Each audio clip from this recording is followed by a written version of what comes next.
Right, this vote in the Commons last night, Sir Keir Starmer has faced a major rebellion over his stance on what's happening in Gaza.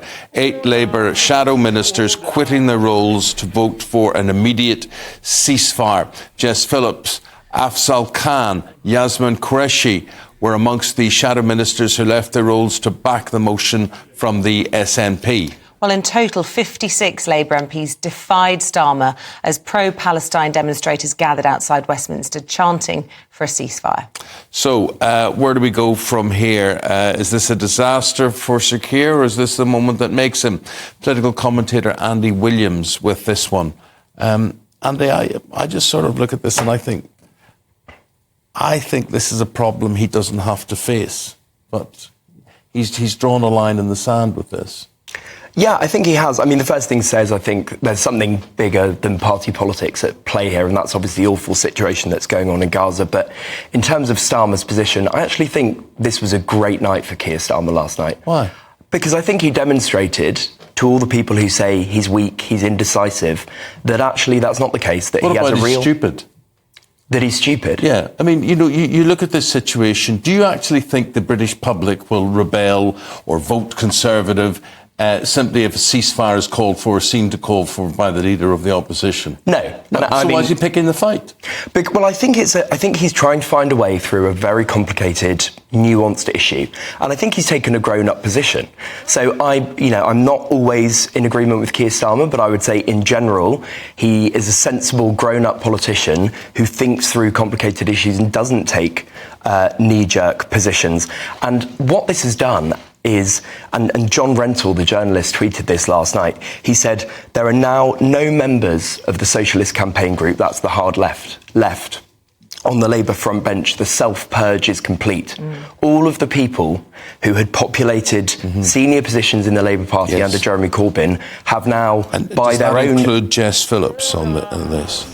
Well, I wouldn't necessarily include her in the hard left. Obviously, she's by far the most prominent person who resigned or was sacked, last night. But it's interesting that she's getting all the airtime, and that's because she's the only person anyone's heard of who has had to leave who's had to leave Keir Starmer's team as a result of last night's vote. You know, nobody is going to notice that, with all due respect, Sarah Owen or Afzal Khan have left the Labour front bench. So I think it's a really, really great, it's a really strong evening for Keir Starmer. It's interesting you say that. I mean, it's a quarter of his MPs. It's not insignificant. No, and I think not. the biggest comparison you can make is with Tony Blair, 2003, the Iraq War. He had his biggest rebellion. I think it was 28% of his MPs. And that was a pivotal moment for him.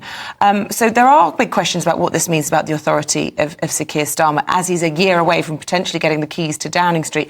And as for Jess Phillips, I mean, you know, you talk about her being the only one anyone knows, but this is a huge issue of conscience for her. She was basically walking away now from a ministerial position in Cabinet next year. I think the truth is that if, as we expect, Labour win government next year, that Jess Phillips will go straight back into that government. She's had to leave now. He can easily put her back in. So I don't think we've seen the last of her. In terms of the size of the rebellion, there's no doubt it's a very significant rebellion. But 2 years after that rebellion you mentioned with Tony Blair, he won a 66-seat majority. You know, I don't think this is as substantial a problem. The reality is that the two major parties in Britain are very broad churches. They are divided. If you want to see real political division in Britain, have a look at the Conservative Party, who are tearing themselves apart. Well, yeah, go on. I was just going to say, I thought it was really interesting that you started by saying there's a much bigger issue at play here than party politics, and it makes me sad, genuinely sad, that we're talking about Gaza and all we're talking about is this authority undermined, is her career over, when actually, I think, you know, you were dismissing Afzal Khan as no one having heard of him, but he said yesterday in the Commons that if the ceasefire happened today, 144 children would still be alive this evening. And that's the case every single day. Yeah. And the situation is dire. And we look through the papers, page 13 in the paper in front of you is the first page you get any notice of it. How can we all have this on our conscience and not act? I really don't have a good answer to that question. It is heartbreaking. It seems to be getting worse, and I don't think there's an obvious way out. And that is why there was such a split, because how could you possibly have a united position on something so barbaric and so complicated. It's really tough. I'd like to know what our viewers and listeners think about this. What is a ceasefire compared to a pause? They're both ceasefires, just the duration is the difference on this.